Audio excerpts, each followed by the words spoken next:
قوات الأمن السورية تلقي القبض على حيان 100 المتهم بجرائم كبيرة. ازيكم يا أحلى متابعين، يا رب تكونوا بخير. للي أول مرة يتابعني ما ينسانيش باللايك، يشترك في القناة ويفعل زر الجرس علشان يوصله الجديد والترند. وقبل ما نبدأ الفيديو ما تنسوش تصلوا على الرسول. ألقت قوات الأمن السورية بمحافظات اللاذقية اليوم القبض على حيان 100 أحد المتهمين بجرائم كبيرة بحق المواطنين. جاء ذلك وفق ما أرادته وكالة الأنباء الرسمية سنة، نقلا عن مراسلها في المحافظة التي تقع شمال غربي سوريا.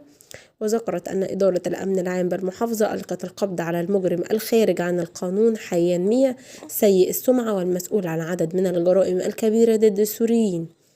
وأفاد بعض الحسابات السورية على مواقع التواصل بأن المذكور يتزعم عصابة إرهابية وهو تاجر مواد مخدرة. وتلاحق قوة الأمن بالإدارة السورية الجديدة منذ أيام أبرز المطلوبين والمتهمين بجرائم ضد الشعب السوري في محافظات البلاد المختلفة.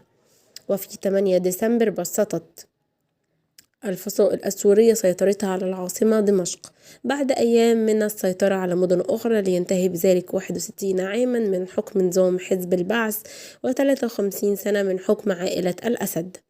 وفي اليوم التالي أعلن قائد الإدارة السورية الجديدة أحمد الشرع تكليف محمد البشير برئاسة الحكومة التي كانت تدير أدلب منذ سنوات بتشكيل حكومة سورية جديدة لإدارة المرحلة الانتقالية.